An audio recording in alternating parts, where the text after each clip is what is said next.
In this series, I like to review video game guns and rank them in a tier list based on the overall quality of their design. I look at them from both a realistic perspective and a gamer's perspective, so I consider a lot of factors like attention to detail, functionality, aesthetics, animations, in-game lore, and of course, simply how fun or cool the gun is. Previously, I covered all the power guns and the tech guns in Cyberpunk, but now, it's time to look at the smart guns. Are these smart guns legit, or are they total sci-fi nonsense? Let's find out. Before we get into the individual guns, it's important that we go over exactly what a smart gun is, and how they work. Like, how are these different from the conventional firearms? Well, you see, Jimbo, these smart guns use smart bullets. They're self-propelled projectiles with rocket engines. They can also lock onto enemies and track them down, just like a guided missile. That's basically what they are. They're tiny guided missiles. So, this technology isn't science fiction. Guided missiles have been around for decades. But, is it possible to make a rocket small enough to shoot from a gun? Why yes, it is. Tiny rockets were developed way back in the 1960s. They're called gyrojets. Gyrojets use rocket engines, so they are a type of rocket, but they're not built exactly like a typical rocket. They don't have stabilizing fins. They're smooth like bullets. The projectile is spun around like a bullet, and that spinning motion keeps it gyro-stabilized, hence the name, gyrojet. The original plan was to make them with retractable fins, but that proved to be difficult to manufacture and very expensive,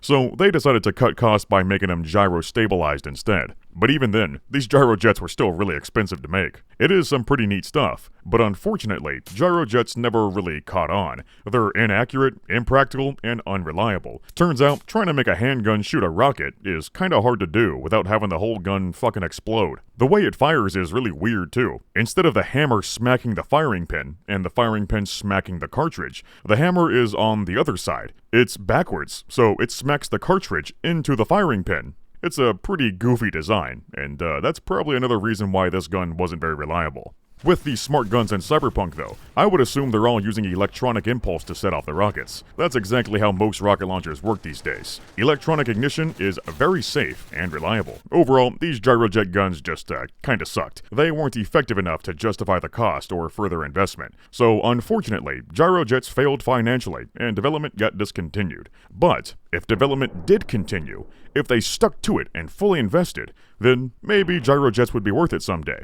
Maybe. I kinda hope gyrojets make a comeback, because I sure as hell want a handheld rocket gun. Well, the good news is that that's what happened in Cyberpunk. Rocket guns made a huge comeback. Now in the 2070s, they're in common use. In the lore, they are referred to as gyrojets, but these projectiles aren't really gyrojets. They all have retractable stabilizing fins, and they don't spin when fired. But for them to be gyrojets, they would have to spin, and they would have to be smooth with no fins. So, like I said earlier, they're literally just miniature guided missiles. I'm not saying it's a bad thing though. A big downside to the gyrojets is that they're not very stable or accurate. Turns out, it's really tricky to stabilize a rocket with no fins. It has to be perfectly balanced, or else it'll corkscrew and go all over the place. Making them with retractable fins is ultimately better, and that was the original plan for the gyrojets, until they were made into gyrojets. Like I said, they had to simplify the design to make them easier and less costly to produce. But somehow, they managed to get it done in Cyberpunk. They achieved the ultimate mini-rocket design.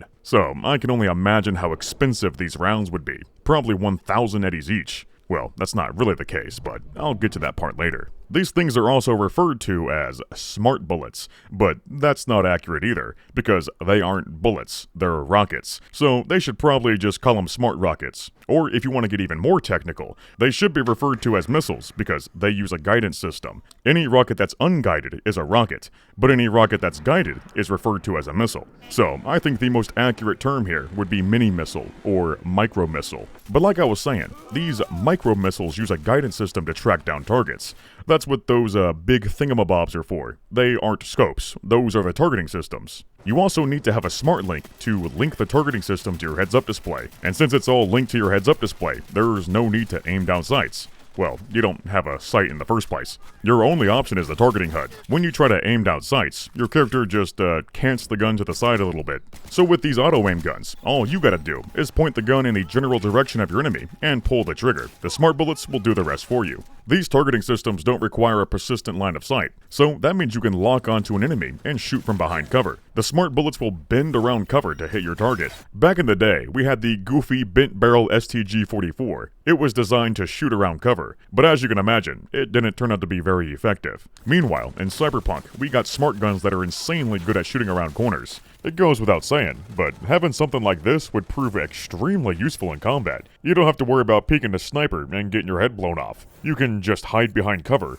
point the gun around the corner, and have it shoot enemies for you. Or at least, that's how they should work. In actual gameplay, you still have to peek around the corner to first lock on to the target. And while you're doing that, you're bound to get shot a couple times. It would be a lot more effective if you could take cover and blind fire around the corner like GTA. I assume that's how these guns work in the lore, but sadly, it's not reflected in the gameplay. And this does make me wonder, how would this technology pan out in real life? Will we eventually get to a point where soldiers don't have to aim anymore? Will everyone just rely on aimbot hacks? Hopefully not. A full lobby of hackers is not very fun to deal with. And I have a feeling that would lead to some kind of idiocracy scenario. If soldiers become too reliant on auto-aiming, then they'll lose their regular combat skills and become totally incompetent. At this point, you're probably wondering, have smart bullets ever been tested in real life? Is it possible to put a guidance system into something as small as a bullet?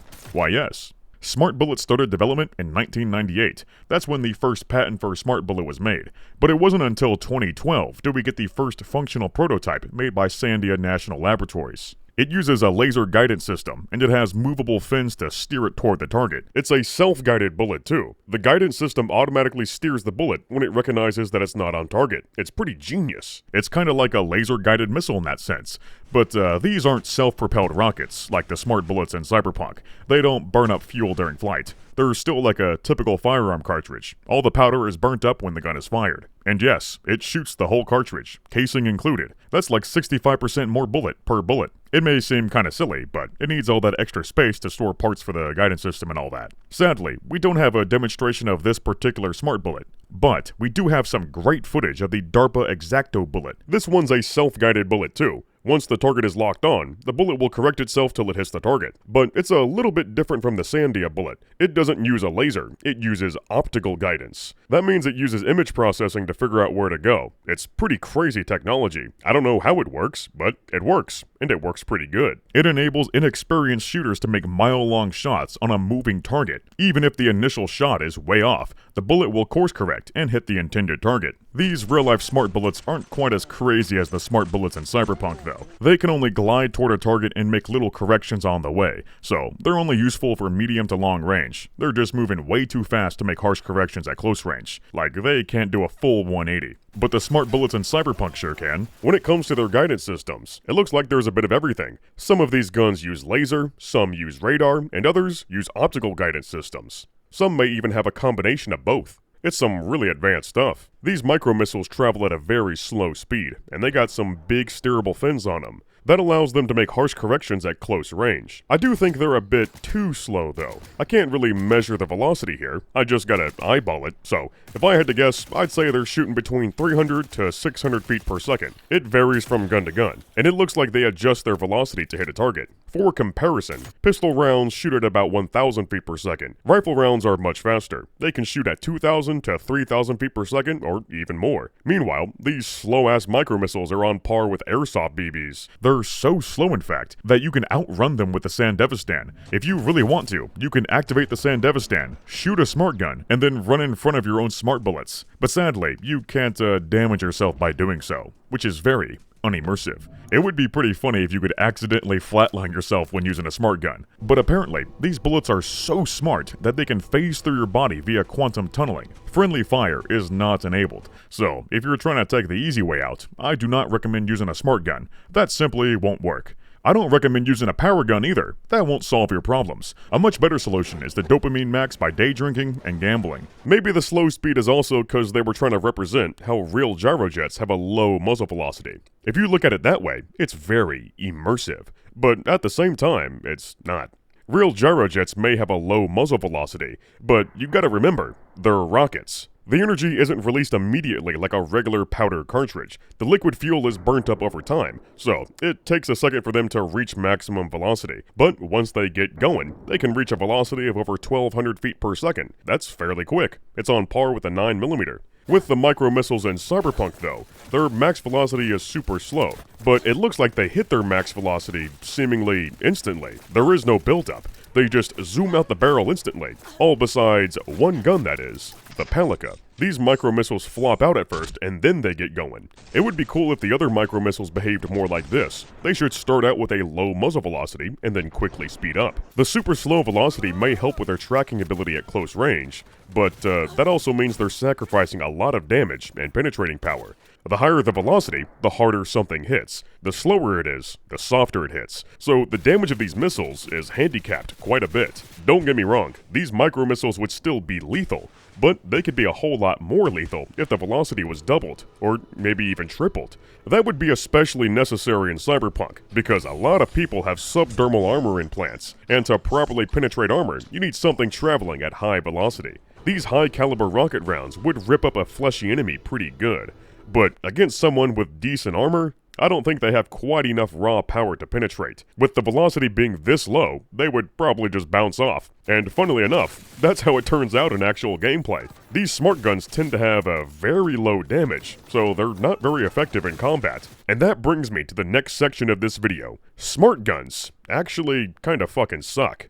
No doubt, this technology is freaking awesome, and I would love to have a smart gun in real life. But from a gameplay perspective, I do have a lot of grievances. Firstly, I'm not a fan of the whole smart link thing, combined with the targeting system replacing the optic. Not being able to aim down sights just feels wrong. I'd prefer to have an optic with the targeting overlay inside the scope itself. That way, there would be no smart link requirement, and you could aim manually without having to rely on guided bullets. Like, what if the targeting system breaks? What if it gets jammed? Then you would have to manually aim. But with these smart guns, there's no backup sights. If you don't have a smart link, or if the guidance system gets jammed, then you're screwed. All you can do is aim in the middle of your screen and hope you get a few hits. And that's exactly how it worked before the 2.0 update. Members of the Tiger Claws gang all had these implants that would jam a smart gun's lock-on system. So basically, you can't use a smart gun against them. You just have to hip fire. Sadly, the developers took this feature out of the game, probably because a bunch of people complained about it, but I wish they didn't. It's pretty damn immersive.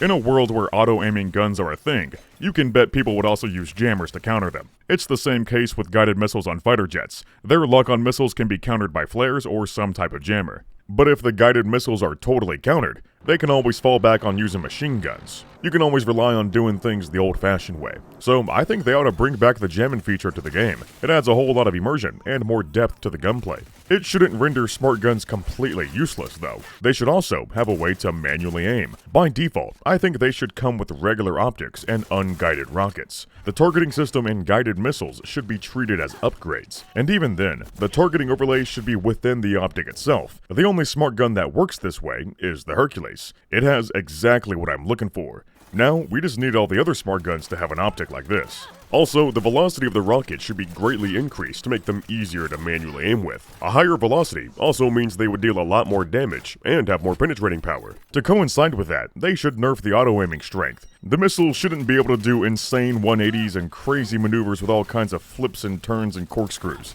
You shouldn't be able to blind fire all willy-nilly and get a hit no matter what. I feel like their maneuvering capabilities should be limited, so your aim should still have to be at least somewhat close for it to work.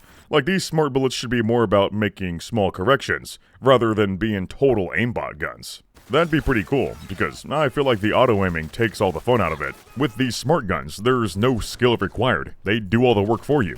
Basically, these guns are the secret disability setting. If you're a double amputee with no arms and can only play with your feet, then you can use smart guns to even out the playing field. Or perhaps these guns were specifically made for brain-dead game journalists who can't hit the broadside of a barn. Maybe some people like them, but for me, I think these guns are mad boring. I prefer to do combat manually. It's a lot more fun and engaging that way.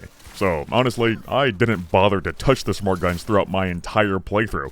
I'm only using them now for the sake of this video, and that kinda sucks because there are some neat designs here. I know I can't be the only one. I'm curious, how many of y'all actually use the smart guns in Cyberpunk? Even from a pragmatic perspective, there's not much reason to use smart guns over power guns or tech guns, cause their performance kinda fucking sucks. Since these guns do all the aiming for you, the developers had to balance them out by making their damage extremely low.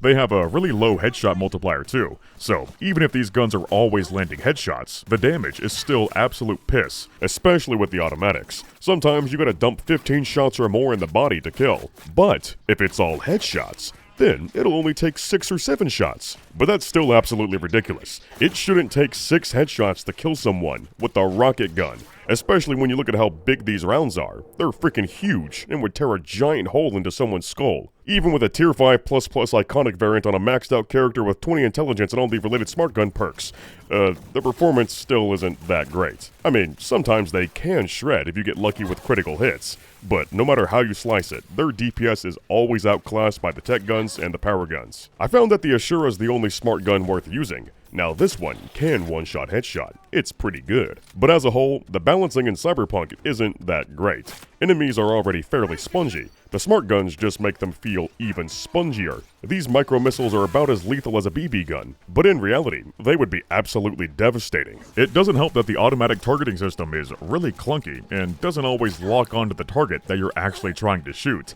It's got a mind of its own, so it'll pick whichever target is closest, I think. I don't know, this shit just seems random to me, especially if there's a big crowd of people. Maybe there's a way to switch targets, but I couldn't figure it out. And I couldn't find a single bit of info of that being a feature in the game. I sure hope in-universe you're able to manually switch targets, or else these guns would be causing all kinds of collateral damage. Like imagine the local police are trying to use smart guns to take down a rampaging cyber psycho in downtown Night City. But the area is crowded with civilians, so the targeting system gets overwhelmed, and it prioritizes shooting the civilians over the cyber psycho. Now, that would be absolutely horrible. But this is Cyberpunk we're talking about, so I wouldn't be surprised if that's how it actually works. It can also take a couple seconds to lock onto your target, so that adds even more time to the overall time to kill. By the time you lock onto an enemy with a smart gun, you could have already killed them dead with a power gun. The targeting systems have a very limited range too, so these guns can only be used at close range, and that kinda defeats the whole purpose of the lock-on system. For smart bullets in real life, they're designed to help snipers make mile-long shots, because making a mile-long shot is not very easy. They aren't designed to be used in close quarters, because you don't need aim assistance in close quarters. If you do, then that's just a huge skill issue. So, provided that your aiming skill is at least average, then it's way faster to manually aim at close range. The lock-on system would only be faster at long range. The limited range just feels like another artificial nerf to keep them from being too powerful, because in reality, they would be able to lock onto a target from a mile away. The only limiting factor would be how long the fuel lasts, so maybe these guns shouldn't have a literal mile-long range, but come on. They should at least be able to hit targets from a couple hundred yards away. I totally get that these guns had to be nerfed to keep them from being one-shot aimbot easy mode weapons, because if the damage and range was realistic, then nobody would ever use the other guns. Auto-aiming guns are a tricky thing to balance. They're either going to be stupidly overpowered, or completely useless. If you ask me, I think the best way to balance them is to give them appropriate damage and range, but make the guns and the ammunition extremely expensive. These guns should be late-game weapons. They should be overpowered, but they should require an overpowered bank account to use them. That would be pretty darn realistic, too. Guided missiles ain't cheap. They're mad expensive. When it comes to real-life smart bullets, the estimated cost is about $100 per round. And that's on the low end. The high-end estimate is about $1,000 per round. I'm not sure why the range is so high, but let's just go with the low-end estimate. If a regular smart bullet is $100, then a smart micro missile would cost even more. The rocket engine and retractable fins adds more complexity. So let's double the cost. Let's say a single micro missile is priced at $200. Now we have to adjust that for inflation in the year of 2077. Now that would make it cost about $687 per round. And that's assuming inflation increases at an average rate. Let's just bump it up to $700 to keep things simple. Now we have to convert US dollars to eddies. It's kinda hard to be accurate on this. All I could find was some Reddit post mentioning that the conversion rate was 2-to-1 in the Cyberpunk 2020 lore. So let's just go with that. That means our micro missiles would cost approximately 1,400 eddies per round. Man, I can't imagine spending that much money on this ammunition just for them to hit like marshmallows. So that further proves my point, that these rounds need to be hitting a lot harder for them to be worth it. But that's the thing, these smart bullets are actually dirt cheap. They're 2 eddies per round. That's because Cyberpunk doesn't have a complex ammunition system. It's more simplified than Fortnite. Every gun from a particular class draws from the same generic ammunition pool, so it doesn't matter if you're using a 45 caliber power pistol, a 10mm railgun pistol, or a 50 caliber smart pistol. They all use the same generic pistol ammunition, which is not very immersive, and that's why the balancing in Cyberpunk doesn't make sense. I don't think they should actually raise the price of the smart gun ammunition to 1,400 eddies per round though.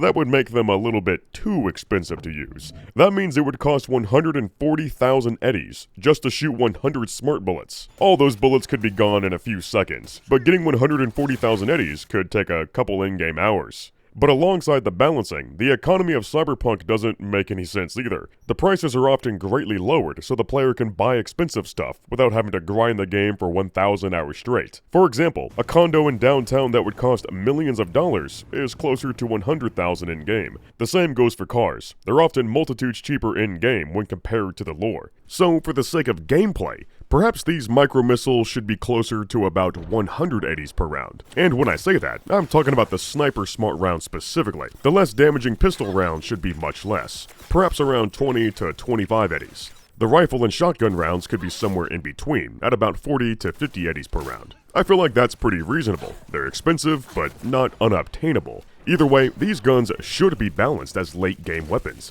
They should be plenty powerful, but also expensive. Okay, that's my overview on the smart guns in general. Now, let's get into the individual designs to see how well they rank on the tier list. Before we go any further, I gotta remind y'all to hit that subscribe button. YouTube tells me that I have 1 million returning viewers in just the last month alone. So, if all of my regular viewers were subscribed, then I would have like 1 million subs by now. I get it. I forget to subscribe all the time too. It's really easy to forget.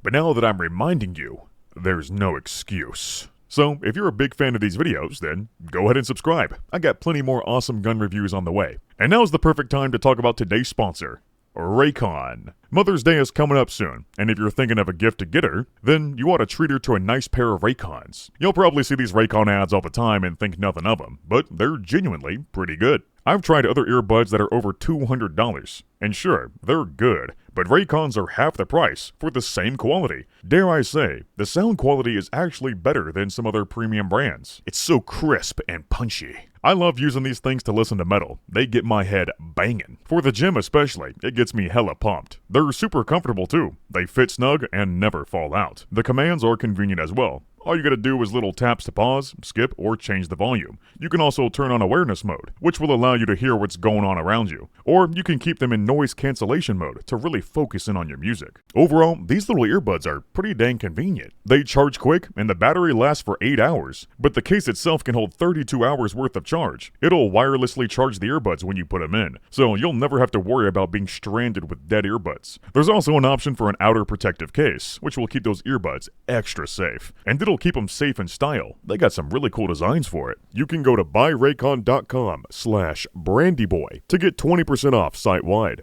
Big thanks to Raycon for sponsoring the channel. Now, let's get back to the video. Let's start with the Yukimura. It's the gun that kicked off the smart gun revolution. This one's a hood classic. It was made in the 2040s by Arasaka, so it's over 30 years old, but it holds up pretty good in the 2070s. I really like that deep lore. Guns can have quite a long service life. They can stay in use for many decades before being phased out, maybe even a century or more, if it's really that good. It's hard to innovate on perfection after all. It looks like this is essentially the smart gun version of the Kenshin Tech pistol. It's using the same frame and everything, so it's like they have a modular platform here. They took this base design, chambered it for smart bullets, slapped on the targeting system, and gave it a P90 style top-fed magazine. But for some reason, the magazine is flipped backwards. That means the barrel is really short. It's like an anti-bullpup. It may seem like a boneheaded design flaw, but I think that's intentional. This thing shoots little rockets after all. They're self-propelled and burn up fuel during flight. So a longer barrel isn't gonna add much muzzle velocity. It's not necessary. It doesn't need a long barrel for accuracy either, because it's shooting guided missiles. So it seems they intentionally flipped the magazine around to save on the overall size and weight of the gun. But still, they put a P90 style magazine on a pistol? What kind of madman would do that? Well, Kel-Tec would, of course. They made this abomination called the P50, which is a pistol that uses P90 magazines. As if the P90 already wasn't compact enough, Kel-Tec somehow managed to shove that high-capacity magazine into an even smaller frame. It's so compact that you can shoot it like a handgun if you really want to. It's not a very optimal technique, but you can do it. Legally, it may be a pistol, but it's not a handgun. It's just a really small PDW. You're supposed to hold it like a rifle with 2 points of contact. Ideally 3, if you get the folding stock. Basically, it's like they took the MP7 and slapped a P90 magazine on top of it. It's kinda cursed, but kinda cool at the same time. And the whole reason for this P90 style magazine is to give it a higher capacity without using up too much space. With a typical pistol magazine, they only hold about 15 to 20 rounds. Sure, you can always get an extended mag that holds 30 or more, but that'll stick out really far from the gun, and it's kind of awkward. With this magazine though, it holds a whopping 50 rounds, and it fits flush with the gun.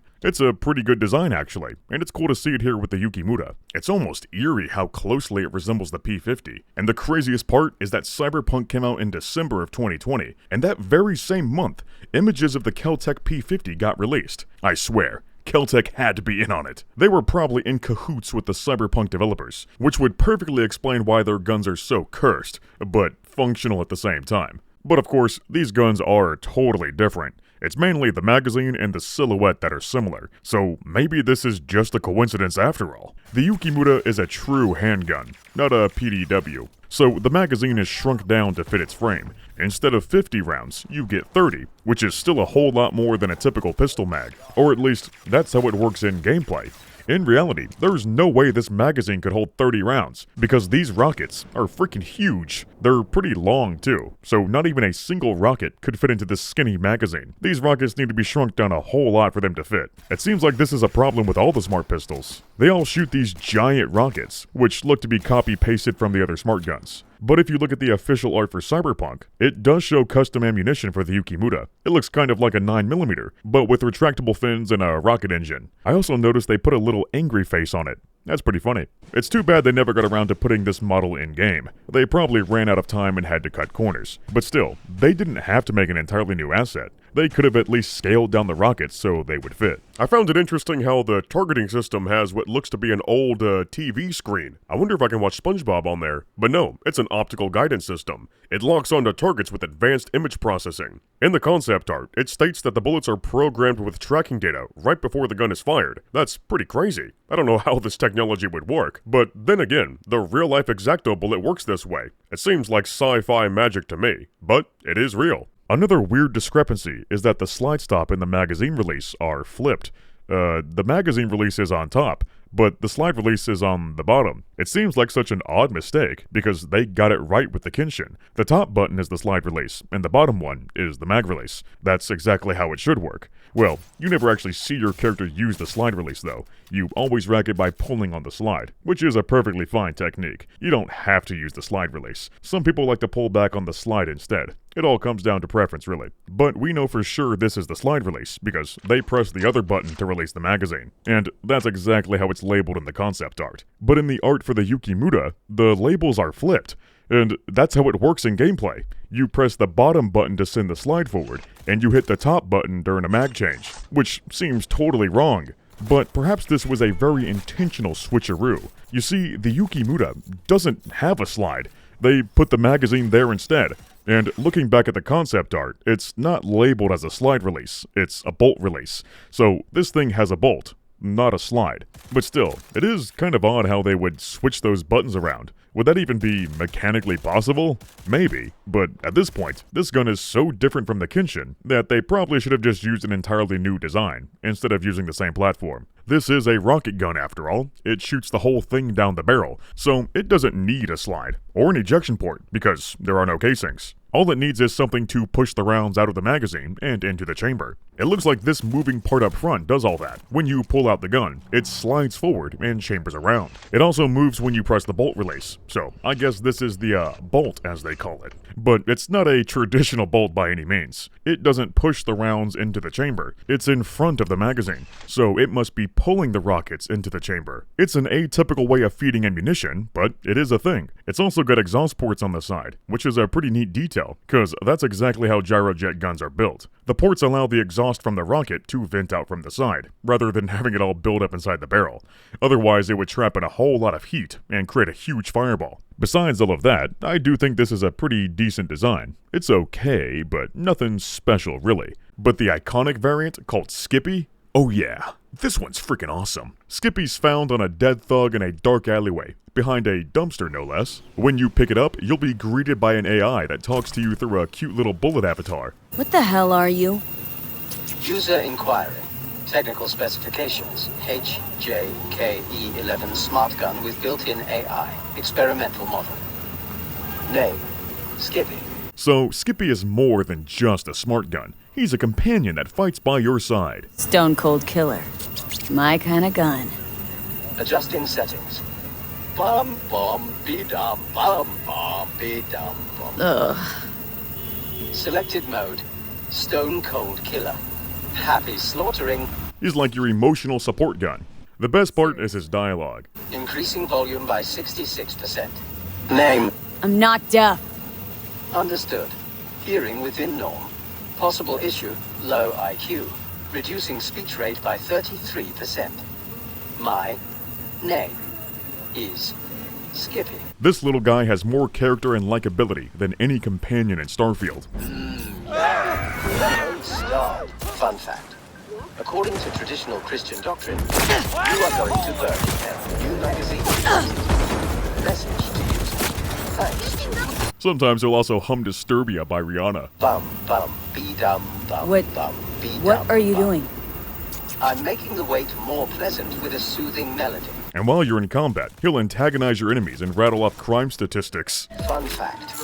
Bloodstains can be removed. One easy trip and vinegar.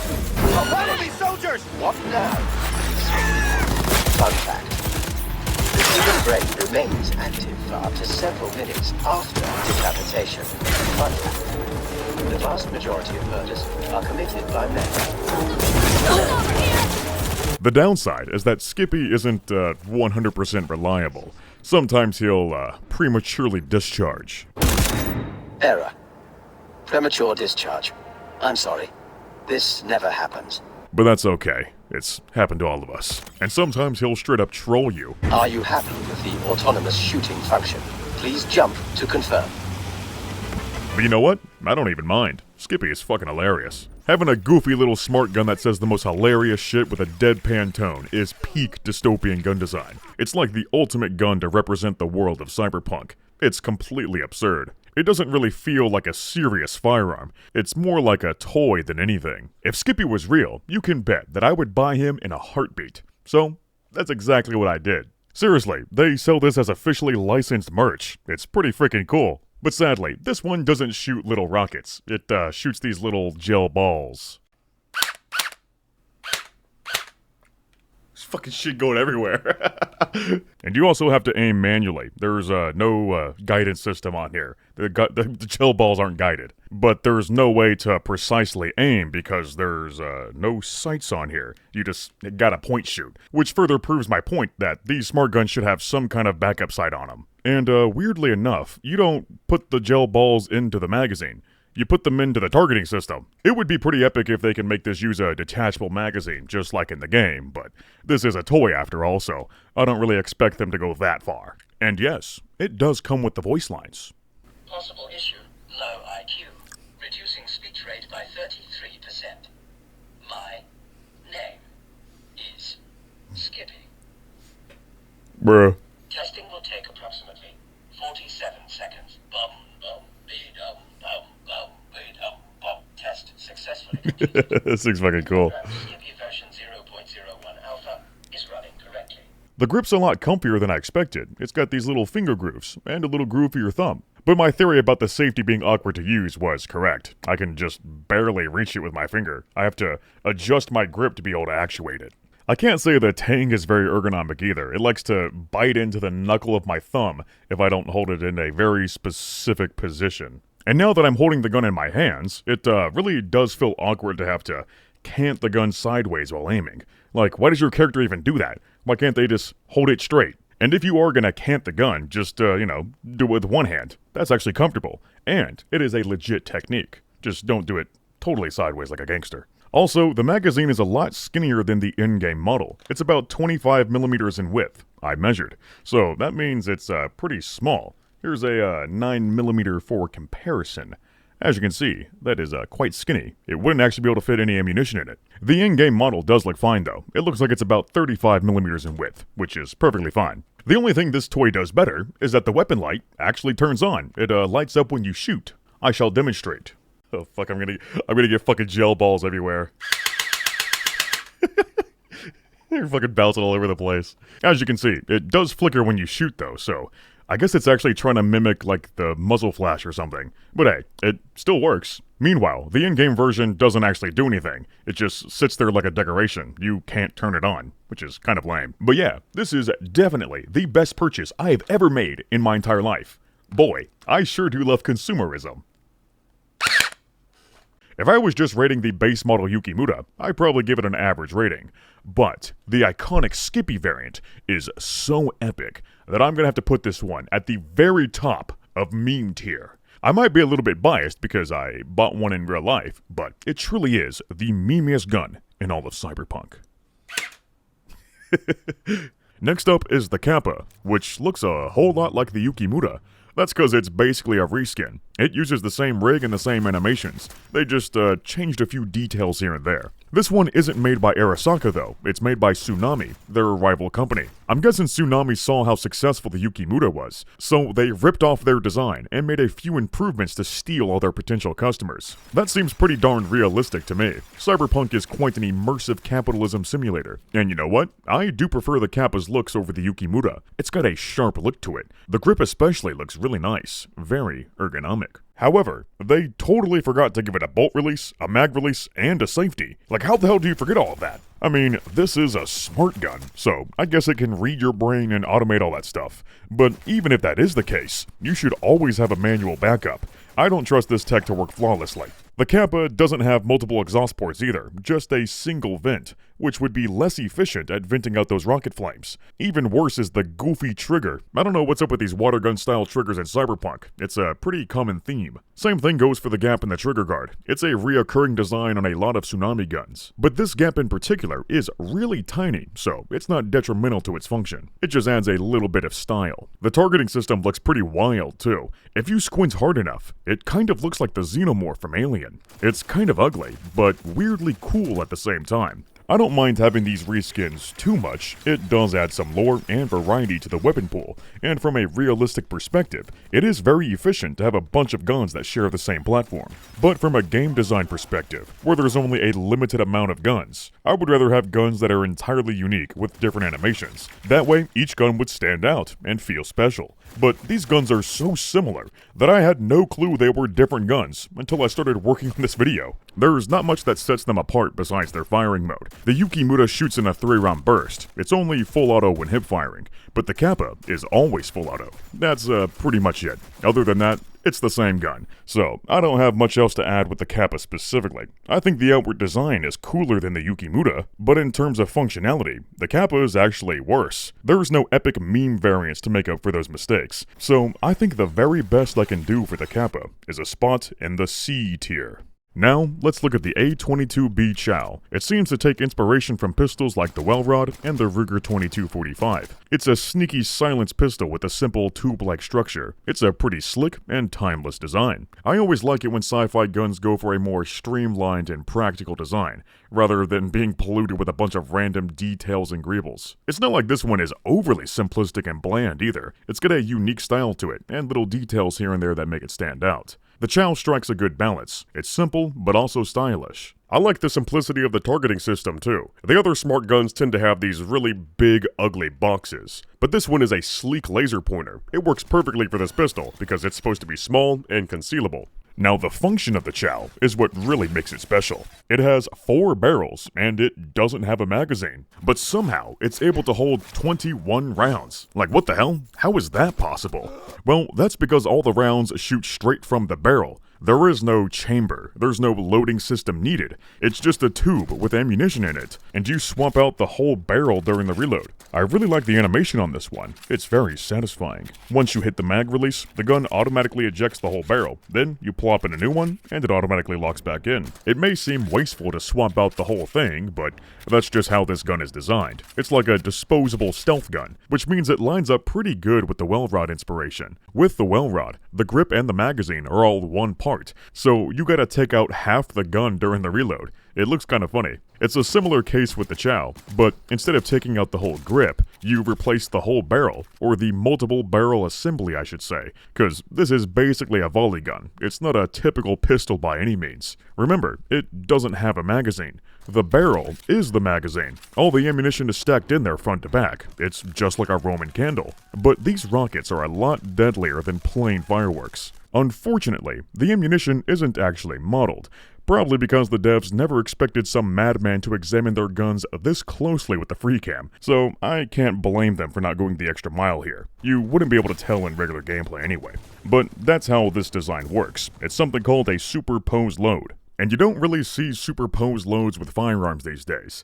The only examples we got is some old black powder guns. However, this tech was experimented with in the Metal Storm program during the 1990s. They made this big box-shaped volley gun with 36 barrels. Each barrel has 5 rounds stacked front to back, so that's 180 rounds in total. And the craziest part is that it's able to launch all those rounds in 1 millisecond. Seriously, it technically has a fire rate of over 1 million rounds per minute. It's absolutely ridiculous. It's able to fire those rounds super fast because it doesn't have to worry about loading in rounds from a magazine. They're already loaded and ready to go. They just need to be set off. They're set off by electronic ignition, which makes the fire rate even faster. Electricity is way faster than using a mechanical hammer and firing pin. That shit's almost as fast as the speed of light. It's super reliable too. There is basically no chance of this thing misfiring or firing the wrong cartridge at the wrong time. The rounds are ignited in a perfectly timed sequence, but it's too powerful for its own good. This project didn't really go anywhere. Just like an ugly orphan, nobody adopted it. There's just not much practical use for it. And sadly, they never got around to making any handheld rifles or pistols. It would be pretty awesome if they did though. Imagine whipping out a pistol and dumping 100 rounds into a guy in 1 millisecond. That'd be crazy. Well, the Chao's fire rate on the other hand is pretty slow. It's not very practical to blow your entire load in 1 millisecond. Sometimes it's better to take things slow. And that slow fire rate makes it easy to control, and it prevents you from wasting too much ammunition. But at the same time, this is a smart gun that locks onto a target, so you don't need to worry too much about recoil control and aiming. You don't need to worry about overheating either, because you replace the entire barrel assembly during every reload. I feel like the fire rate for the Chao should be around 1200, not 600. That would make it a devastating weapon, and it would be a whole lot more fun to use. Or maybe they should give you the ability to adjust the fire rate depending on your situation. That would be pretty cool. But I don't actually expect the developers to implement that in-game. It's probably too complicated. But either way, it is pretty awesome to see this tech in Cyberpunk. Now what I don't like about the Chao is that it's a 3-round burst. But why would it fire in bursts of 3 when it has 4 barrels? Shouldn't it be a 4-round burst then? Or actually, it shouldn't be a burst at all. It should shoot all 4 barrels simultaneously. And wait a second, there's 4 barrels, but 21 rounds in total. And 21 is not divisible by 4. So that means there's 3 barrels that hold 5 rounds, while the 4th barrel holds 6. And that shouldn't be possible. At least the Ogu variant fires in a burst of 2, but the capacity is 18, which again, is not divisible by 4. That means 2 barrels have 4 rounds, and the other 2 have 5. Jeez, these guys are having a really hard time with 3rd grade math. It gets even more convoluted when you look at the pistol grip. On the bottom, it says the ammunition is 8 by 100. So are you telling me each rocket is as long as a 50 BMG? Yeah, right. You could only fit 1 round for each barrel. Definitely not 4 or 5. Well, the projectile it shoots in-game is pretty damn big, but like I said earlier, that's because it's a reused asset from the rifles. It's not actually supposed to be that big. So I'm just gonna write this off as a boneheaded mistake. It makes much more sense for each rocket to be about 30 to 35 millimeters in total length. That's the only way it would fit. And instead of having a 21 or 18 round capacity, it should have 20.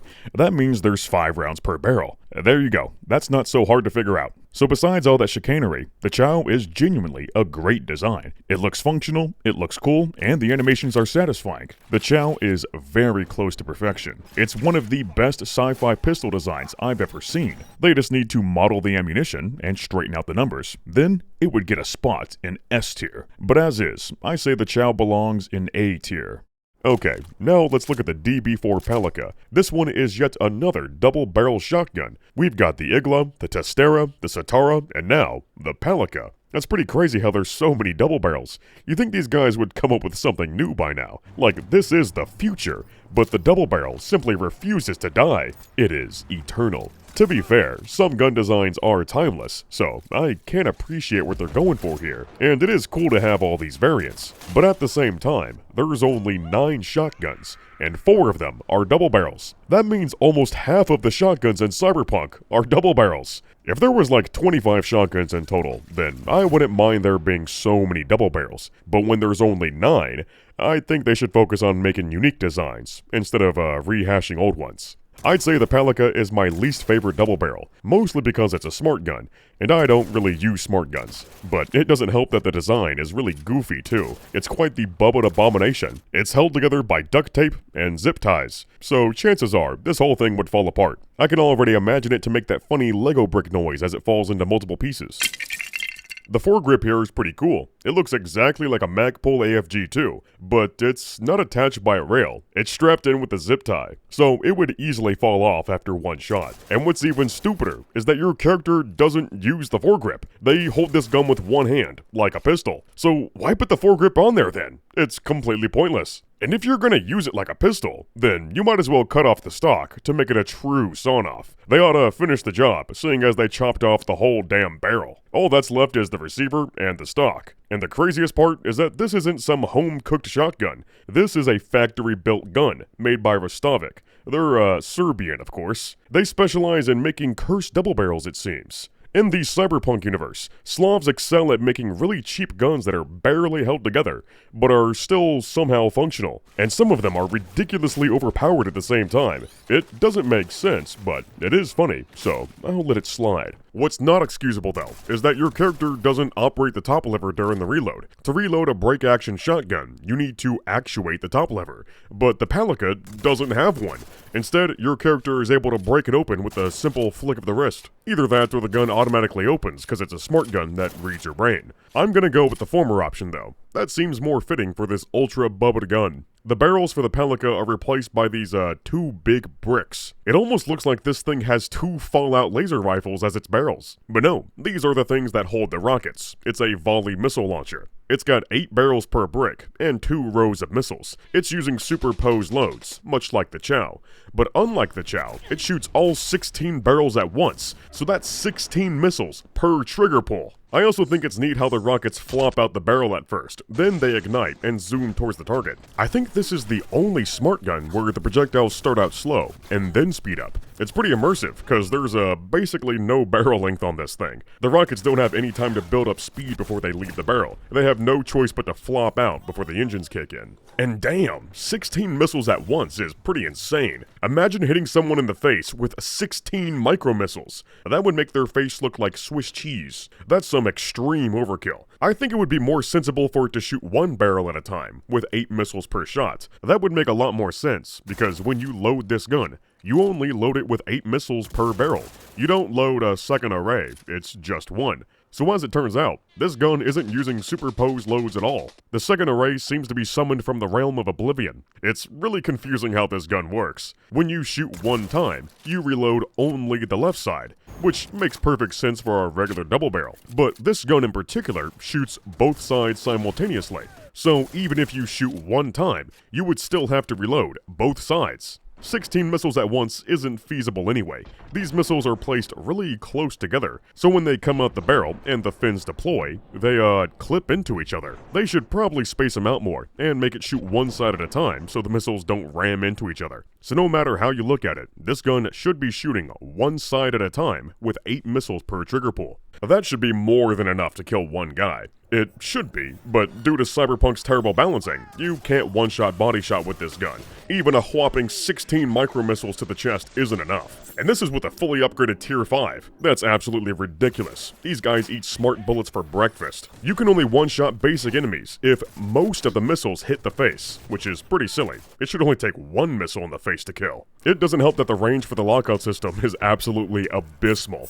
I think it's the worst in the entire game. It looks like the max lock-on distance is about 15 yards, so they're basically forcing you to use this gun at point blank, which is pretty silly, because it's a smart gun that uses guided missiles. You don't need auto-aiming missiles at point blank with a shotgun. If you do, then you must really suck at aiming. For most players of average skill though, it's way quicker to manually aim with the power shotgun. You can quickly jump out of cover and blow enemies off their feet. With the Palica though, you have to stand in front of your target for a couple seconds like a total dumbass and eat a few hits before the lock-on system finally kicks in. So I don't see much of a reason to use the Palica. It would only be useful if the lock-on system had a lot more range and was able to acquire targets much quicker. I get that this game is going by typical video game shotgun rules, so all their ranges are really short, but the Palica isn't a shotgun in the slightest. It may be classified as one, it may shoot multiple projectiles at once, but that doesn't mean it's a shotgun. It's actually a volley missile launcher. It shoots guided missiles, not shotgun pellets, so there's no reason for the range to be this short. This thing ought to be able to hit people from a couple hundred yards out. And if they do want to artificially nerf the range to make it a shotgun, then at least make it shoot out to 50 yards. As is, with the range being this short, I'd rather use a melee weapon. It would also be pretty cool if you could lock onto multiple targets at once. So, instead of shooting 16 missiles all at one dude, you could potentially shoot 16 missiles at 16 individual targets. Or maybe it should be 8 missiles and 8 targets, like I mentioned earlier. There is a perk that enables you to target 2 enemies at once, but that's it. It's pretty lame. It should be able to track multiple enemies by default. This gun is using a radar guidance system. That's the spinny thing on the front end. Radar is capable of tracking multiple targets at once. It's perfect for this shotgun-style volley missile launcher. So that perk shouldn't even be a thing. All the smart guns that use radar should be able to track multiple targets by default. But if the developers still really want to implement that perk into the game, then maybe they could limit them to 4 targets by default, and the perk could double that. That seems like a pretty good way to do it. I can't appreciate the goofiness and cursed nature behind this design. Cursed guns can be funny, so I could see something like this getting memed here if the concept was executed better. But that's the thing. The execution on the Palica is very poor. If the damage and range was realistic, and if you could lock onto multiple targets, then this gun would be an absolute beast at taking out groups of enemies. But sadly, all we got was the most worthless boomstick in the whole game. I have no choice but to put the Palica in F tier. Another volley missile launcher is the L69 Zhou. Nice number. This one's got multiple barrels with superposed loads. And I'm not joking this time, it actually has superposed loads. It shoots 8 projectiles from 8 barrels simultaneously, and there's 4 rounds per barrel, so it holds 32 in total. Its function is similar to the Palica, so it's also classified as a shotgun. But it's not a shotgun, it's actually a volley missile launcher. But I can see why they put them in the shotgun category. In a way, they do kind of function like a shotgun, and they didn't want to make a whole new class for 2 volley launchers. The overall design of the Zhou is pretty cool. It's bulky and intimidating. It may look like a brick with a stock, but I think the bulkiness suits this design well. It is a volley missile launcher after all. They're just naturally going to be built like bricks because they got a huge array of barrels. I don't have too much to nitpick about the outward design. However, that stock does look a little bit too long. It wouldn't be very comfortable to shoulder unless you're 7 feet tall and got long-ass arms. You can even see in third person, the stock is way too long. It clips right through your shoulder. The stock is adjustable, but it's always in the lengthened position, so I don't know why your character doesn't make use of the adjustable length. Are they stupid? It is a marksman style stock though. It can only adjust by a few inches, so this thing is straight up unusable if you're under 5'8". They should probably give it a fully collapsible stock instead. I'm also not sure what these tubes are for. Is this supposed to be some kind of cooling system? Maybe, but why would it need a cooling system if you swap out the whole barrel assembly during the reload? I don't know, maybe it serves a purpose, but all this just looks like a bunch of sci-fi nonsense to me. I can't decipher it. Those are the two main things I don't like about this design. Other than that, it's pretty solid. I can also appreciate the fancy safety mechanism. It looks like the trigger is locked behind two sliding doors. Then when you pull it out, the sliding doors retract to reveal the trigger. This does seem like an overly complicated and unnecessary way to implement a safety though. You could easily give it a regular safety switch, and it would have the same effect. But of course, they gave it this sliding door mechanism because it looks cool. And yeah, it is kinda cool, so I'll let it slide. No pun intended. Same goes for the automatic reload mechanism. It seems like another unnecessary and overly complicated mechanism, but this is a futuristic and expensive smart gun, so I guess it fits. As long as it looks cool and it serves a purpose, then I don't mind it too much, and this design does pass the rule of cool test. What makes this volley missile launcher so special is that it actually puts its radar guidance system to good use. It's able to track multiple targets at once, up to 6 in total. But wait a minute, it shoots 8 projectiles at once, so that's a little bit off. It should be able to track 8 targets if there's 8 projectiles. But hey, at least they tried, so I'll give them credit for that. I think this is the only smart gun in the entire game that can track multiple targets at once, outside of a specific iconic variant, but I'll get to that one later. My point is, this is exactly how these smart guns should work. If it uses radar, then it should be able to track multiple targets at once. Preferably, it should track one target per projectile that it shoots. I also noticed this funny sticker on the Zhou. It says, check for any unwanted targets in radar field of view before firing. So, you remember what I said earlier about the smart guns locking onto unwanted targets? Well, that seems to be the case. These smart guns aren't smart enough to tell the difference between friend or foe. They just lock onto whatever moves. That is kind of funny. But in all seriousness, I sure hope they have some kind of identification system that can tell between friend or foe. Otherwise, these guns would produce a whole lot of friendly fire incidents. Now, what I really don't like about the Zhou is, well, you already guessed it. The performance. That's a pretty common theme with these smart guns. They just plain suck to use. The damage of each missile is very low. It's about on par with the Palica, so it can take 16 missiles in the face to kill. This one shoots 8 missiles per trigger pull, so it takes 2 back-to-back headshots to kill. Sometimes even more, depending on the range. The lock-on range is longer than the Palica, so that means it can be used outside of point-blank range, but, not really, because the damage sucks really bad. It's another big turd of a weapon that nobody should ever use. And sadly, it's not very good at taking on groups of enemies, which is really dumb, because that's its intended purpose. It can track multiple targets, and it shoots multiple missiles at once, but it has a really hard time killing multiple targets at once. When the damage is spread out over 6 targets like this, it takes forever to get a kill.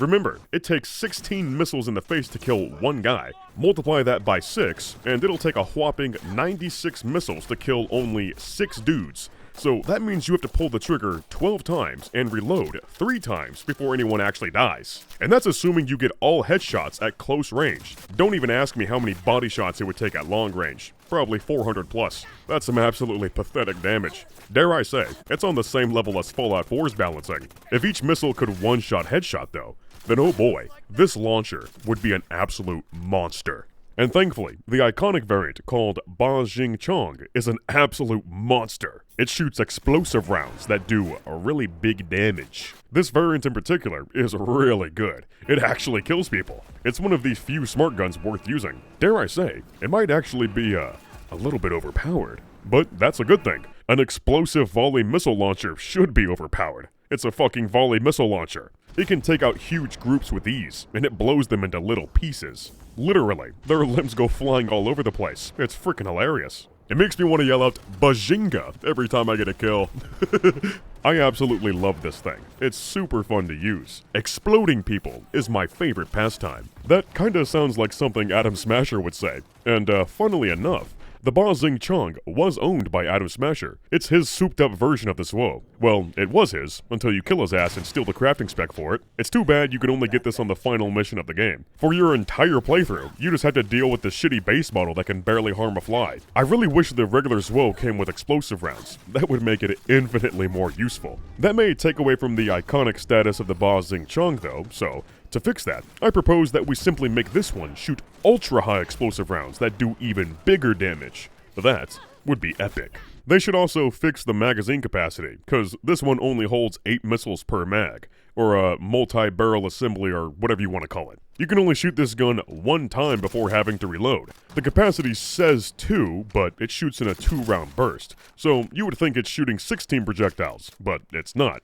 It's a little bit misleading. Each burst actually shoots out 4 projectiles. That means there is only 8 in total. So how come the base model can hold 32, while this one only holds 8? Maybe they're trying to suggest that these rounds are way longer than the regular ammunition, but that's not reflected in the model. The ammunition is the same size. And explosive rounds aren't necessarily bigger than regular rounds. They just have an explosive tip. So either way you look at it, the capacity should be the same as the base model, but perhaps they should change the capacity from 32 to 24. I don't think there's quite enough room to fit 4 missiles back to back. It looks like there's only enough room for 3. Overall though, I really love this gun. The iconic variant specifically, I mean. The base model sucks ass. If I was just rating the regular Zhou, I'd probably plop it in D tier. But the Bajing Chong gives it a lot of bonus points. Enough bonus points for me to place it in B tier. I would consider placing it in the A tier if the default Zhou didn't suck so bad. That's the main thing dragging it down. Let's look at the SMGs now. This one is called the G58 Dian. It's considered to be one of the most advanced smart guns in Cyberpunk. It's a favorite among elite units, like Trauma Team. So, in the lore, this thing has really good performance, but that's not actually reflected in the gameplay. It's just like the other smart guns. The damage is pretty low, so it takes a lot of bullets to kill people. The Yinglong iconic variant can shred pretty good though. It has a high critical chance, and when it gets a critical hit, the target gets electrocuted and dies instantly. It's pretty epic. I don't know how this would actually work though. Apparently, this is shooting some magical EMP missiles that can fry cybernetics. That's pretty brutal. So this gun is a hard counter to anybody with cybernetics, and pretty much everybody has cybernetics, so it fries everybody. The overall design of the Dian is pretty sweet. I don't know what else to say besides it looks cool. The buttstock is comically oversized though. They could probably shrink it down a little bit, and your character ought to adjust the length, cause it clips right through their shoulder. Now the coolest part about the Dian has gotta be the animations and all the automated mechanisms. When you whip out the gun, the collapsible stock automatically moves. The barrel pops out and spins around too. That's pretty convenient. This gun is super compact when you carry it around. Then it unfolds when you're ready for combat. When you're firing, the barrel reciprocates back and forth, and it spins around too. The reciprocating part I get. That helps reduce felt recoil. But why does the whole barrel spin like that? I've never seen a gun with a barrel that death rolls like an alligator. It just seems like something the animators did because they thought it looked cool. It is nonsensical, but at the very least, it is a cool animation. I also noticed these floppy bits on the side. It looks like they're covers that cover up the exhaust ports when the gun isn't in use. When firing, though, they flop open to vent out the gases from the rockets. I guess that's not a bad idea. It's like a dust cover. It would help prevent dust from getting into the barrel. But why would they make these covers flop all over the place while firing? It would make more sense if you just opened them once and they stayed down. You know, just like an AR-15 dust cover. I'm pretty sure the only reason why it functions this way is cause the animator was purposely going overboard. He was having a field day with this gun. He threw in all kinds of crazy animations just for fun. The reload process is automated as well. The gun automatically releases empty mags, and when you go to put in a new one, the gun yoinks it out of your hand and seats it in for you. There's no need to use the charging handle either. The gun charges itself. That's cool and all, but it does seem totally unnecessary. It's not that hard to put in a new magazine and use the charging handle. You don't really need to automate that process. And automating the process doesn't save you much time anyway. So this whole thing seems overly complicated and needlessly expensive. I can only imagine how expensive this gun would be. It's already a smart gun that uses lock-on missiles, so that alone makes it pretty damn expensive. The extra fancy moving parts would make it even more so. I wouldn't be surprised if it cost 500,000 eddies per unit. But if this gun really is that good in the lore, then I suppose it's worth it. At the very least, they did give this gun a manual charging handle and a magazine release, so it's not totally reliant on the automated mechanisms. You always got something to fall back on in case it fails, or if you run out of batteries. The magazine release isn't in the greatest spot though. It's on the right side, and it's way too far forward from your right hand. So you'd either have to take your right hand off the grip, or reach around with your left hand, and that's not very ergonomic. Or actually, it's an ambidextrous magazine release. There's one on the left side too, but still, that's not a good spot, cause that's exactly where you place your left hand. So there's a very high chance you may dump the magazine by accident. I also have to mention, that's a pretty short barrel. It's basically non-existent. It's just a chamber and a fat-ass muzzle brake. I know it's shooting rockets, so it doesn't need a long barrel to make the projectile reach maximum velocity. But still, the muzzle velocity on this thing would be super low. The rockets would flop out at first, just like how the Palica works. With the Yukimura, I guess the super short barrel is fine, because it's a handgun. It's not supposed to be big. But with the Dian, it doesn't get that same excuse. It's a full-size SMG. I've joked about anti-bullpups before, but this gun is truly the most anti-bullpup in existence. It's got quite a long overall length, but it has a 1-inch barrel. That's a whole lot of gun for not much gun. I guess it would function fine, it just looks really silly. But what can't be excused is the magazine capacity. Somehow this thing can hold a whopping 45 rounds. These rounds are pretty thick. They look like they're 50 caliber. So just by using Kentucky geometry, there's no fucking way this thing holds 45 rounds. They are single stack up at the top, but it looks like they widen out to a double stack. So if we're being generous, this magazine could hold maybe 20 rounds. Definitely not 45 though. I'm guessing the developers artificially extended the capacity for balancing reasons. They wanted to make this gun a high capacity, but low damaging SMG. But that's not how this gun is built. It's a hard-hitting 50 caliber rocket gun. Or at least, it should be. So they ought to bring the mag capacity down to 20 and increase the overall damage. That's a fair trade-off. The Dian is kind of nonsensical and overly complicated, and it also has a couple weird design flaws. So if I was being really strict and rating it purely on practicality, I would probably put it in C tier. Maybe even D tier if it was really ugly and unfun to use. But the cool factor does give it a lot of bonus points. I think the Dian deserves a spot in B tier. Next is the TKI-20 Shingen. It's another Arasaka-made gun, so it shares some similarities with the Yukimura. It's got a backwards P90 style magazine. It's not a little handgun though, it's an SMG. And damn, that's a thick-ass magazine. It looks like a quad stack. How the hell does one make a backwards quad stack P90 magazine? Beats me, man. The regular P90 magazine is already German space magic to me. This shit must be straight up sorcery. You'd think this magazine would hold a whole lot of rounds then, but no. Look at the bore on this thing. The rounds are huge, so it can only hold 30. It's just like the Dian then. It's a 50 caliber rocket SMG. It's in quite a small package too. There's no comically big stock on this one. In fact, there's no stock at all. The magazine is the rearmost point of this gun. I guess you would have to use the magazine as the stock then. And that's pretty silly. I've never seen a gun where the fucking magazine is the stock. That wouldn't work out too good. It doesn't look too comfortable. And the length of pull would be really short, so it's probably better to treat this gun as a machine pistol and hold it with 2 points of contact. I guess that's the intention, but it really throws me off. I feel like this gun should have a proper stock. I gotta say though, I really dig that vertical grip. It looks very similar to a Magpul MVG. First we had the Magpul angled foregrip. Now we have the Magpul vertical grip. I wonder if these designers are fans of Magpul. They got good taste, cause Magpul does make some good stuff. I also noticed this gun has a big old battery place where the magazine would normally be. I'm guessing that's used to power the smart optic. And that makes me realize, all these smart guns would need a battery to power their optic and automated mechanisms. Frankly, I'm not gonna go back and check them all now, but at least I finally brought it up. Overall, the Shingen ain't too bad. The lack of a stock and the backwards P90 magazine is the weirdest part. It is kind of cursed, but I can't say I hate it. It could be worse. The animations sure are smooth, and it feels good to shoot. But since it's a smart gun, it's not really that good in terms of gameplay performance, so I never use it. The Shingen feels like a mid gun, so I'll put this one in C tier. Another goofy little smart SMG is the HA7 Warden. It's made by our lovely fellows at Budget Arms, so it doesn't look like a serious firearm. It looks more like a power tool than anything. This part here especially looks like a Milwaukee power drill. It even sounds like a power tool when shooting. The gun as a whole is very alien looking. They fully maxed out the weirdness on this one. I get that this part is the battery, but what the hell is this canister looking thing? Did they got some gas in there or something? It's also got a funky backwards P90 style magazine, so it kind of resembles the Shingen. That's because it's basically a Budget Arms knockoff version of the Shingen. It's not a lazy reskin though. It does have unique animations. The equip animation especially is pretty neat. I really appreciate that. If you're gonna make two guns that are similar, at least give them different animations so they're unique and feel different. The Warden is functionally unique too. The Shingen's pretty normal. It shoots in a 3-round burst, one projectile at a time.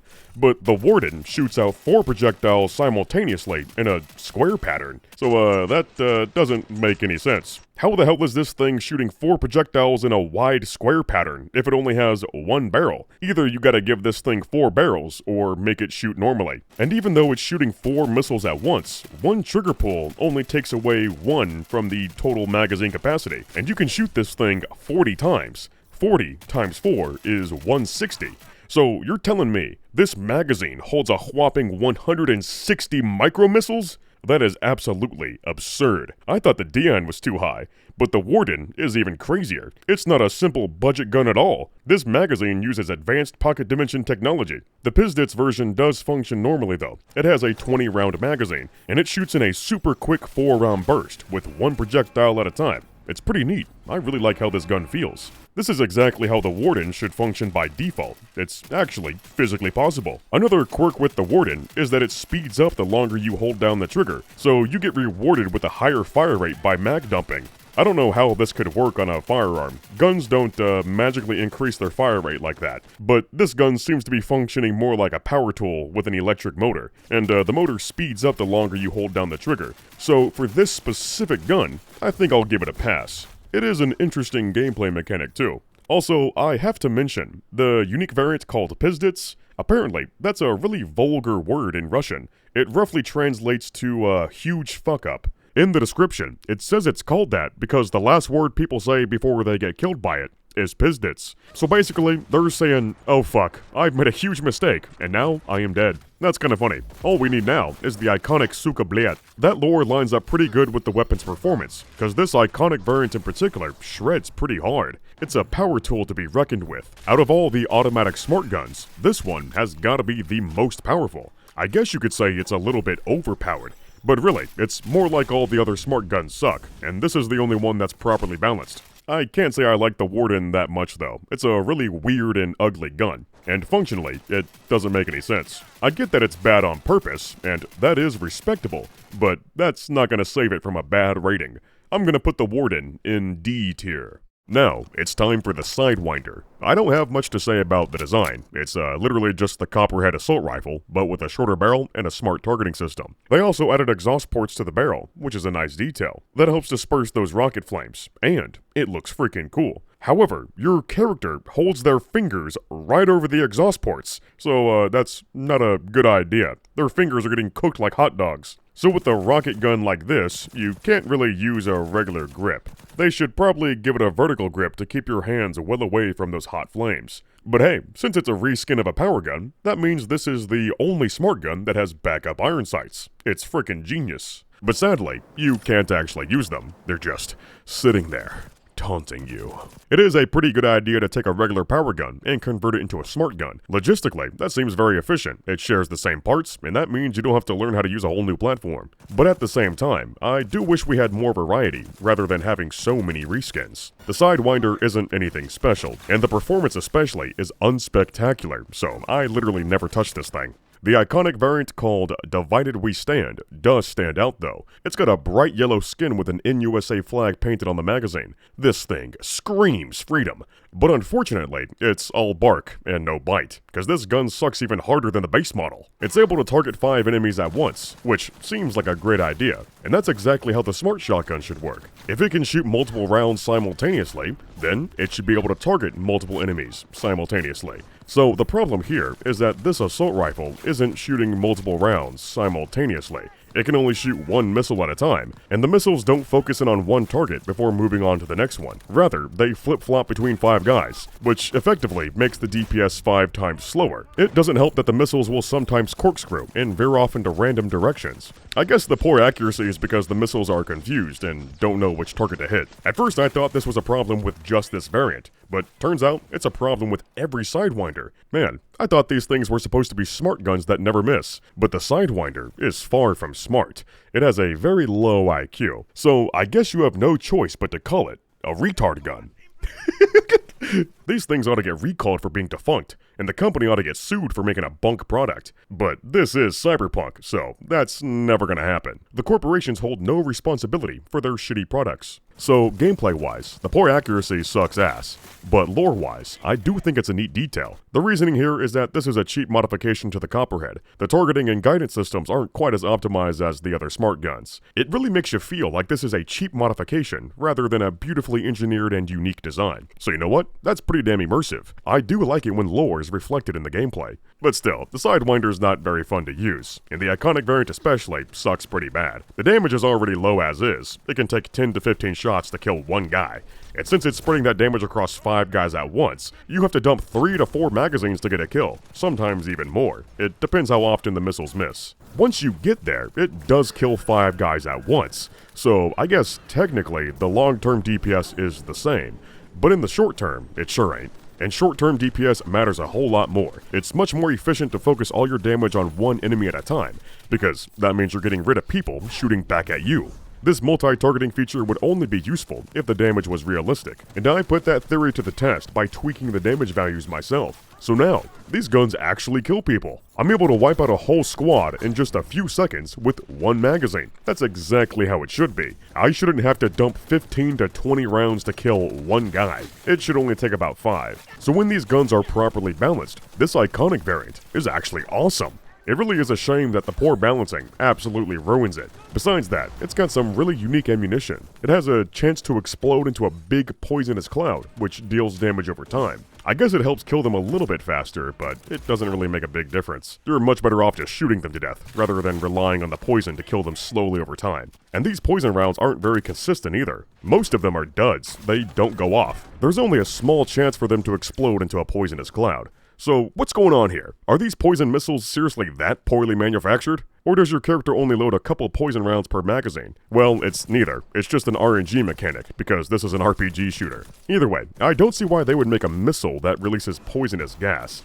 Is this supposed to be some kind of riot control weapon? But why would they use toxic gas for riot control? It straight up kills people. If this was meant for controlling big crowds, it would use something non-lethal, like tear gas. So I can only assume this is meant for combat, to kill people. But why would you want to kill enemies slowly over time with poison missiles, when you could use explosive missiles that kill them instantly? Maybe a poison gun would make sense as a stealth weapon, but this clearly isn't a stealth weapon. It's an assault rifle, meant for assaults. Even from a thematic standpoint, these poison rounds don't fit. This is supposed to be an epic, American-themed assault rifle, but it shoots cowardly poison rounds?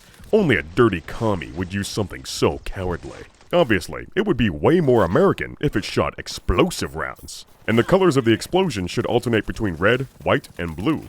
Now that would be super fun, and a whole lot more effective too. The Sidewinder's design is okay, I guess. By itself, I'd probably put it in C tier, but the Divided We Stand variant is so bad that I'm gonna have to downgrade it to D tier. Usually, the Iconics are a direct upgrade, but this one's actually worse than the base model. It's gotta be the worst Iconic in the whole game. Next up is the Hercules 3AX. It's a one-of-a-kind prototype. You can't find it on the streets or from any old street vendor. The Hercules can only be found hidden somewhere in Dogtown. The overall design is pretty awesome. It is weird, but it's weirdly cool, and that's exactly the kind of weird I like to see. The Hercules is heavily inspired by the XM25, which is a 25mm semi-automatic smart grenade launcher. That's right, I said it's a smart grenade launcher. It's not quite like the smart guns in Cyberpunk though. It doesn't lock onto enemies and shoot guided missiles. What makes this grenade launcher smart is that it shoots airburst rounds, and it has a special optic. The optic comes with night vision, thermal vision, a rangefinder, and a ballistic calculator. With this smart scope, the grenades can be programmed to explode at a certain distance. So, if an enemy is hiding behind cover, you can set the grenade to explode in the air, right behind the cover. Basically, there's no such thing as cover when using the XM25.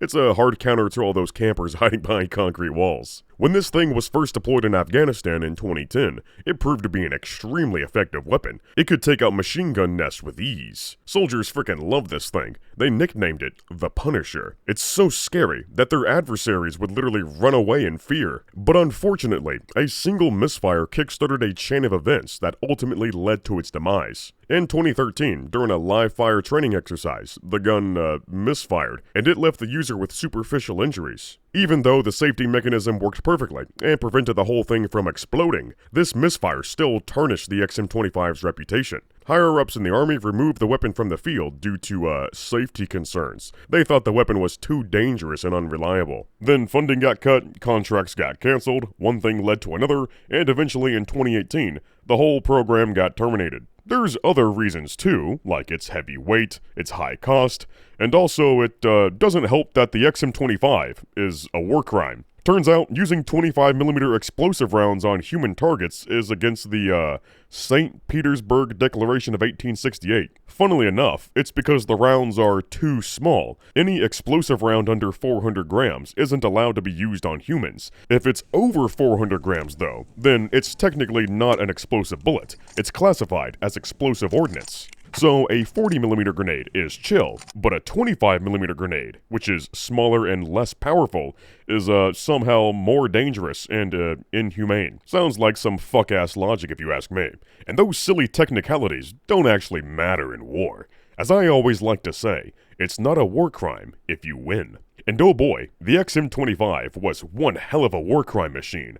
It's too bad it got cancelled by those dang liberals. So it's really cool to see they brought it back in 2077 with the Hercules. It looks very similar to the XM25, but a big difference is that the XM25 is a bullpup, and the Hercules isn't. So it's like an anti-bullpup. You get less barrel length for the same overall size and weight. That seems kinda dumb, but I guess it's necessary, since it's not magazine-fed, it's belt-fed. And it would be really awkward to handle a belt-fed bullpup. The ammo box would get in the way, and the belt would slap against your cheek. But as it turns out, there's a bullpup version of the PKP machine gun that addresses these issues. The belt is on the right side, and the ammo box is in front of the trigger, so it doesn't get in the way. It's still a bullpup though, cause the ammunition is fed behind the trigger. You gotta admit, it's a pretty neat design. So yes, they could have totally made this a belt-fed bullpup if they really wanted to. I can't say it's a huge deal though. It does function fine in a traditional configuration. It's just not min-maxed. The grenades are different too. This one doesn't shoot airburst grenades. It shoots guided grenades that can lock onto targets. So in that sense, it's just like the other smart guns. But unlike the other smart guns, it ain't shooting little missiles with rocket engines. These are grenades, and they got quite a bit of drop to them. But somehow, they can also lock onto targets and course correct. I don't know how that's possible, cause I don't see any steerable fins on these grenades. Even in gameplay, these projectiles aren't very good at tracking their target. They miss a lot and can't make harsh corrections like the micro missiles. So I don't see why they tried to make this a guided smart gun. It would function a lot better if it used airburst grenades, just like the XM25. The Hercules is like a crossover between a smart gun and a power gun. That's the intention here. There is no smart link required. Everything is localized within the optic itself, which is frickin' genius. I wish every smart gun worked like this.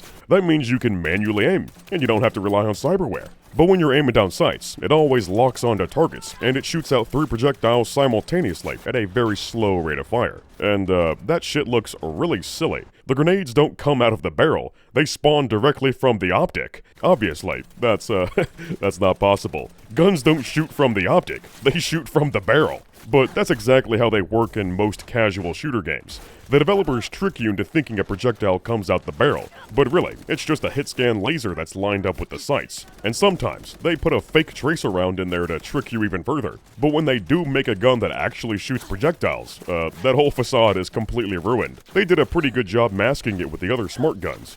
But with the Hercules? Oh man, it's super obvious. Also, this gun has 1 barrel, but it shoots 3 projectiles simultaneously in a super wide pattern. This pattern looks like something that would be produced by a fucking duckfoot black powder pistol. Obviously, this single barrel design shouldn't be able to shoot 3 grenades simultaneously. When hip firing though, the performance is completely different. It shoots 1 projectile at a time, but at a much faster fire rate. And the projectiles don't lock onto anything, cause you're not aiming down the sight. I wish this gun functioned the same way while aiming. Take away those lame guided grenades, and give me airburst grenades, please. And also, holy shit, that's a pretty fast fire rate for a grenade launcher. This thing is ridiculous. It's a belt-fed grenade machine gun that spits out grenades at 600 rounds per minute, and it's got 90 rounds per belt. This thing ought to be the most overpowered gun in the whole game. It must be the ultimate war crime machine, but sadly, it's not. It's actually one of the worst. Just like the other smart guns, the damage is super low, so it can take dozens of shots to get a kill. And the time to kill is lowered even further because the lock-on system barely fucking works. The middle grenade might hit, but the two on the side almost never do. So, funnily enough, this smart gun is more effective when you ignore the smart part. You're better off hip-firing and manually aiming. But even then, it's not that great. The grenades aren't explosive. They release a lame-ass toxic gas instead, which deals damage over time. But just like the previous gas grenade gun, the damage over time kinda sucks. It's much faster to pelt them to death with blunt force. I don't know why the hell they opted to use chemical gas grenades over explosive rounds. This shit is lame as hell, and it ruins the whole thing. Like, why would you make an XM25 inspired grenade launcher, and it doesn't shoot explosive grenades? That's just insulting. In real life, we got the badass Punisher of death and destruction. A weapon so powerful that it makes enemies run in fear when they spot it. But in Cyberpunk, we got the lame marshmallow launcher of friendship and kindness. If this thing functioned more like the XM25, if it used smart airburst grenades, then it would be freaking awesome. But sadly, they ruined it. It's too bad, because the concept is dope. And I don't have much bad to say about the outward design. I could probably nitpick a few things here and there if I really wanted to, but I'm not going to, because frankly, I'm running out of time, and this video is already long enough as is, so I ought to move on to the next gun. The Hercules had potential to be the most unique and most badass gun in the entire game. It could have achieved GOAT status, but they messed it up big time. For a fuck up that big, I have no choice but to put the Hercules into the Fallout 4 assault rifle tier. I was thinking about putting it in the Abyss tier, but then I remembered how bad the Quasar was. Nothing will ever be as bad as the Quasar. Lastly, is the Ashura Smart Sniper. It looks very similar to the Nekomata railgun. That's because they're both tsunami guns, and they're built on the same platform. The pistol grip, the buttstock, and the trigger housing are all the same. And for some reason, they also kept the paddle mag release, even though the Ashura doesn't have a magazine. It's a one-shot bolt action, so perhaps they should delete that part entirely. It's not doing anything. It's like a useless organ left over from millions of years of evolution. I've said multiple times that I don't like reskins, but the Ashura isn't a simple reskin of the Nekomata. It shares some common assets, but besides that, the rest of the gun is totally unique, and functionally, it's completely different. It's also really easy to tell the difference between the two. I never get them confused. So these two guns are a great example of how to make a shared platform. It's not a lazy asset flip. It's more like a wise reuse of resources. The overall design of the Ashura is pretty sweet. It's simple and straightforward, but also stylized. That's my favorite approach to these sci-fi gun designs. The best gun design is one that's very practical, but also very cool at the same time. My only complaint about the outward design is that the barrel is lacking exhaust ports for the rockets. It looks like an integrally suppressed barrel, which is cool, but that's not very optimal for a rocket gun. With no way to vent out the exhaust, this barrel would overheat super quick. However, the concept art for the Ashura does show the barrel with exhaust ports. And man, this version looks freaking awesome. Just based on the looks alone, I would put this gun in S tier. It was supposed to be shooting 50 caliber explosive rounds too, but sadly, in-game, these missiles aren't explosive. They're just regular. That's a huge missed opportunity. It would have been super fun to explode people with this gun. This concept art looks really well thought out. The artist put all kinds of notes explaining how the gun and the targeting system works. It's not like most other smart guns. This one's not using radar, it uses a laser guidance system. And that makes perfect sense for a sniper. A laser guidance system is better for long range, and it's more accurate than radar. But the downside is that laser can't track targets through cover. It needs a persistent line of sight. But somehow, this gun can track targets through cover. That's because the designer actually put some thought into it. You see, it's using both laser and optical guidance. It's a 2-in-1. So obviously, that means it's doubly good at tracking targets. This attachment on the bottom is a wideband sensor, and the doohickey on top shoots out the laser. It also has a composite imaging computer, which allows it to track targets through cover. I don't know how the hell this would work, or what these words really mean. It sounds like some random sci-fi jargon to me, but I'll just assume it works. At least it's somewhat convincing. And I can appreciate artists who put a little bit of thought into their weapon designs. It shows that they actually care. I also like this little display on the side which shows target distance, elevation, and wind speed. It's got all kinds of information that a sniper ought to know. Well, it's not like the user really needs to know that, cause the gun does all the work for you, but it is cool to have it anyway. Unfortunately, it doesn't actually work in-game. The display is a static texture. The concept art for the Ashura is freaking awesome, way better than what we actually got. But I guess they had to cut corners and leave out those finer details. But for the barrel in particular, I don't know why they couldn't give it exhaust ports. It looks like this barrel was intended to be used on a power sniper, but for some reason, they put it on a smart gun. As it turns out, there was supposed to be a power gun version of the Ashura. It's called the Ronin. So the integrally suppressed barrel you see on the Ashura, that was originally designed for the Ronin. It looks like there's two versions of the Ronin actually. I guess one of them is the base model, and the other one is an iconic. This one is a suppressed bolt action that shoots a 33 caliber rifle round. The other one is a fully automatic anti-material rifle that shoots a 70 caliber high explosive round. And these bullets are 800 grains. For comparison, a typical 50 BMG bullet is about 660 grains. My goodness, that's quite a power gun, alright. I don't think it should be fully automatic though. You can't really use a sniper in full auto. It's kinda hard to be accurate when the recoil moves your point of aim all over the place, especially with a 70 caliber 800 grain round. That recoil would be astronomical. It is an anti-material rifle though, one that would be used on armored vehicles, so I guess it doesn't have to be pinpoint accurate. But still, it looks like it's got a 7-round magazine. It's obvious that it's not supposed to be a heavy machine gun. It's a sniper. And in the world of Cyberpunk, I bet this gun would also be used for sniping heavily armored cyber psychos. So no matter how you look at it, this thing should be semi-automatic, not fully automatic. It's too bad these guns got cut from the final game. By the looks of it, they would have been my favorite snipers. It would also complete the Holy Trinity. You would have the Nekomata Tech Gun, the Ashura Smart Gun, and the Ronin Power Gun. The developers were forced to rush this game super hard though, so I can see why they had to cut some stuff out. But still, they should have brought in the Ronin for the Phantom Liberty DLC. I guess they forgot about it. Oh well. I'm glad we got the Ashura at least. Besides the special Ba Jing Chong, it's my favorite smart gun. The Yasha variant especially looks super clean. Not only does this gun look good, but it actually kills people. It's a genuinely useful weapon. All it takes is one headshot, and it's lights out. Thank goodness. That's exactly how it should be. This gun is plenty powerful. But at the same time, I do feel like its potential is held back with it being a one-shot bolt action. It can get one-shot kills, but you have to reload after every shot, so you can't take out multiple enemies very quick. Like, come on, this is supposed to be a futuristic smart gun, but mechanically, it's functioning like a firearm from the 1800s. That's kind of silly. They could have totally made it magazine-fed, but I guess they intentionally nerfed the capacity because of their whole balancing philosophy. One-shot guns are one-shot kills, but if it has a magazine, then it has to do less damage because it holds more bullets. It doesn't make any sense, but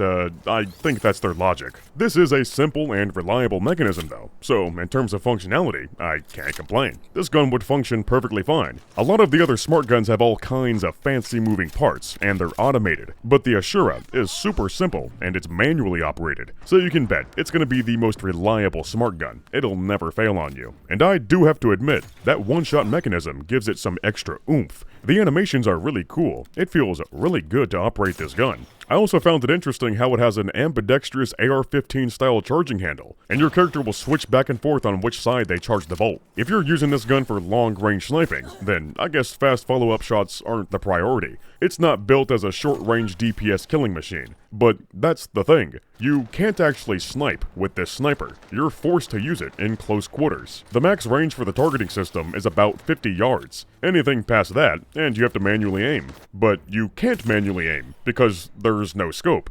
You have to rely on the targeting system. That's super lame, honestly.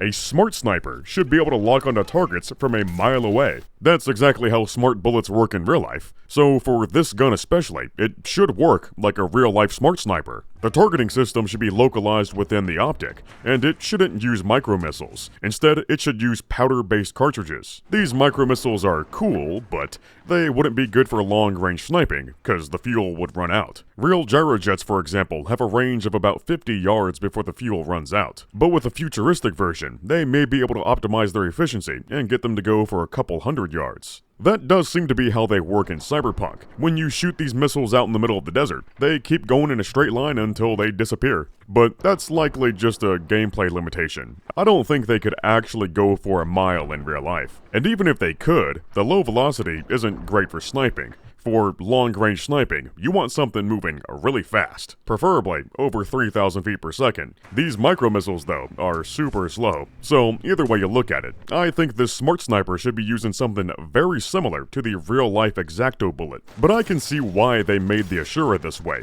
because you can't actually snipe with any of the snipers. Most of the engagements in Cyberpunk take place in close quarters, and even if you go out to the desert to try and snipe people, NPCs won't load in past a few hundred yards. Even if you could see them, the bullets straight up disappear after about 200. I guess the developers never expected anybody to actually try any long-range sniping, so they didn't bother making it work. But that's silly. If I'm using a sniper, I'm gonna try to snipe with it. Most likely though, it seems like an engine limitation. They don't want to have a bunch of NPCs spawning in from a mile away, cause if they did, then your whole PC would frickin' explode.